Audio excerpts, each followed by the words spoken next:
When you think of the word care, what comes to mind for you? You might think about caring for a family member, friends, maybe your team at work. But care actually applies to many different aspects of your life. For example, you probably care about the special people in your life, your health, your pets, if you have any, projects or causes that are meaningful to you or that you're passionate about, maybe even how you look and what you eat.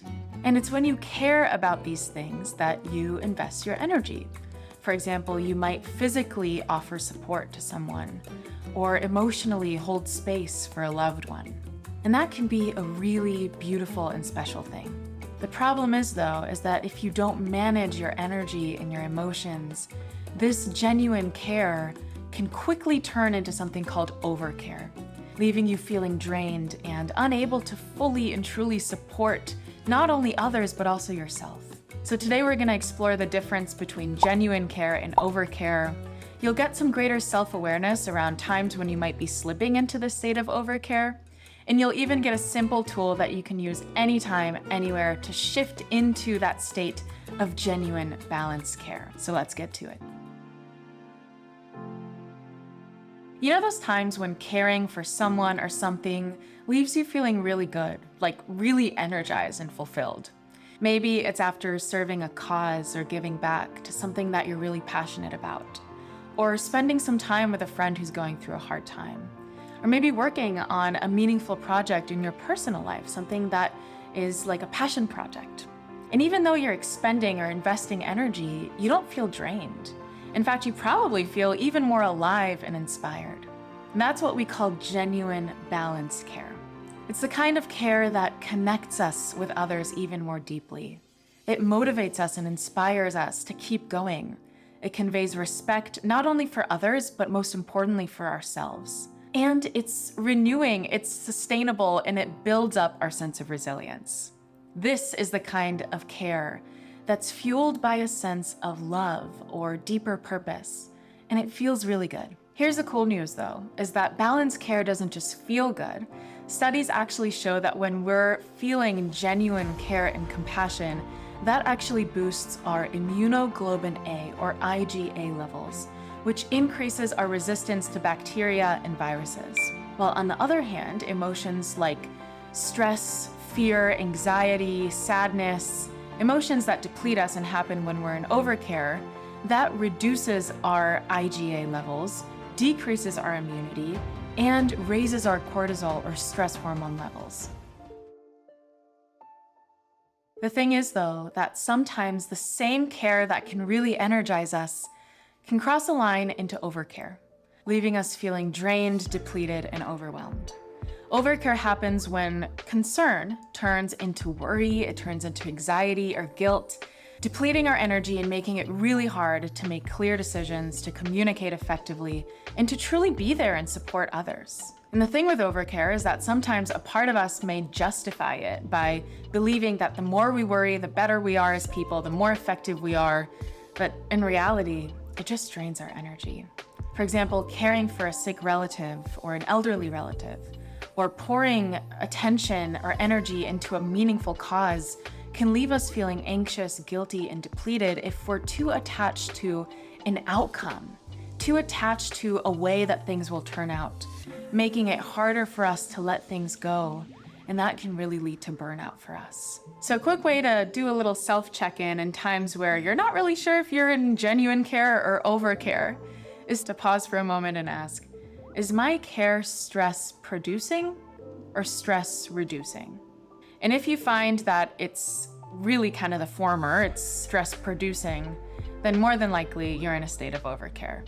When you do your self-check-in, you can also check in with some of these common signs of overcare as well, like constant worry, anxiety, or guilt, maybe unrealistic expectations that you set for yourself or for others, perfectionism, needing to make something right, mental preoccupation or worrying, or emotional attachment that causes stress. Sometimes overcare might also show up in a sense of rumination on the past, or projecting the worst possible outcome into the future as well. So I'll give you a personal example of when overcare actually showed up for me a few weeks ago. I was dog sitting my parents' dog Kiwi. She's a little 9-pound Maltipoo. And as I brought her home, I found myself just worrying that she wasn't settling in well. I started to get overly anxious and started to think, is she drinking enough water? Does she need to go outside? Is she relaxed right now? Why can't she fall asleep? It's nighttime. And I started to actually become quite hypervigilant and over-attached to things being perfect for Kiwi. So I kept checking in on her. I was literally placing 5 water bowls throughout our whole house, upstairs, downstairs. I was even staying up late and sleeping on the floor with her, just making sure that she was okay. And even though my concern for her did come from a place of love and care, I love her, it was draining me. I felt depleted and exhausted. And maybe you felt like this too, when care becomes draining instead of energizing and genuine for you. And the issue in this whole story wasn't the care. The care is a beautiful thing. It's the overwhelm and the attachment and the anxiety that came with it. It's natural for us to care about pets or people that we love, but when it becomes over-attached, when we tell ourselves a certain story that things need to be perfect, then it can drain us. But here's actually the kicker. Later that night, I did go inward, I managed my energy, and I shifted into a balanced state. And believe it or not, Kiwi actually relaxed as well. And that's because our emotions, our energy, measurably affect other people in our life and even other animals as well. And researchers can actually measure this using magnetometers nowadays. So when we shift into balanced care, we can actually create a calming and supportive environment for everyone involved, including ourselves as well. So here are 3 simple steps that you can use when you find yourself in a state of overcare.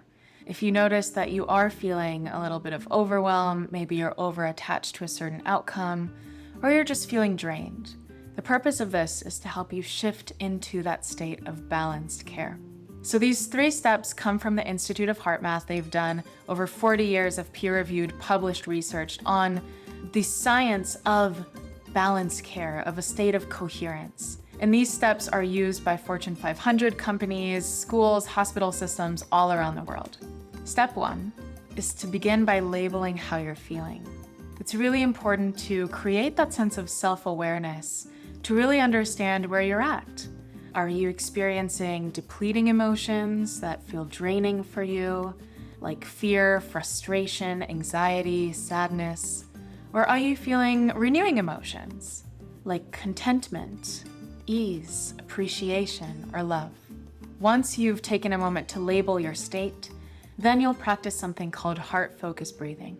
That's step 2, which is really to imagine focusing your attention in the area of your heart, and to imagine that your breath is flowing in and out of your heart or chest area, just finding a comfortable pace that works for you. And as you do that, you can imagine that your breath is calming your mind and calming your emotions.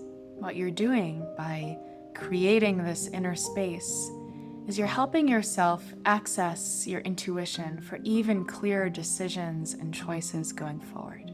So breathing in and out of the heart. And step 3, after you've done that for a little while, is to ask for guidance. So from that more objective, maybe more neutral, coherent place, you can ask yourself, what's most important right now? Or what's the best next step? What's an alternate perspective or opinion that I can take on this? A reframe, for example. And in that step, it's important to not think of the answer, but to just stay quiet inside and wait to receive it. And if an answer doesn't show up right away, that's totally fine. Just commit to repeating the exercise and find something to appreciate. And sometimes the answer may show up later as well, so it's important to commit to practicing, to staying open as well. Now, this is a simple technique that you can use anytime you find yourself slipping into that state of overcare. And you might find that it may not work every single time, or it may not be as highly effective, and that's totally fine. With practice, you'll find that your energy becomes more balanced and it'll become easier to manage. And if you would like a deeper dive on how to label your state and a quick coherence technique, a technique that you can use to shift your state, then I've tagged a video below to help you do just that. And in my next video, I'll actually include a meditation that's geared just for this specific video to help you shift from a state of overcare to balanced care. So now it's time for the fun part, self-reflection. Let's take a moment and actually go inward to reflect on when overcare may be showing up in your life. So if you like and it's safe and comfortable to do so, you may even consider softening your gaze or even closing your eyes completely.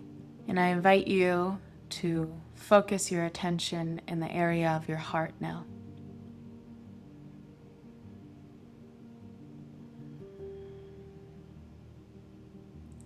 And imagine or pretend that your breath is flowing in and out of your heart or your chest area, just finding a rhythm that's comfortable.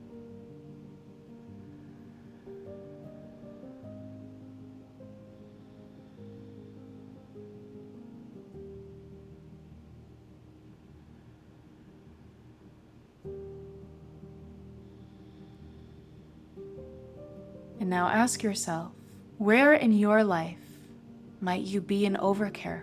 You might want to take a minute or two to consider or even write down or type out anything that comes to mind for you. Feel free to pause the video if you'd like. And I also invite you to reflect on these 3 questions. Question number 1 is, where or how might you want to invest your energy instead?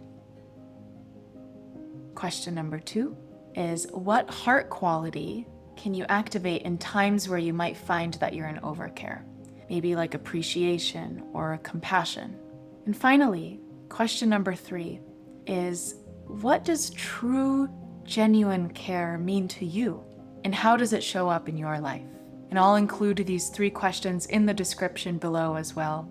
So feel free to revisit this at a later point if that's necessary. I know you now know that in order to truly care, to truly be there for others, you've got to start by caring for yourself. Managing your own energy and your own emotions is the core, is the foundation for being even more present and even more effective with the special people in your life or with the causes that are important to you. So if you're ready to dive deeper, I invite you to watch this video that I've linked on how to label and shift your state. So thank you for spending this time with me. Thank you for watching, and I look forward to seeing you in the next video.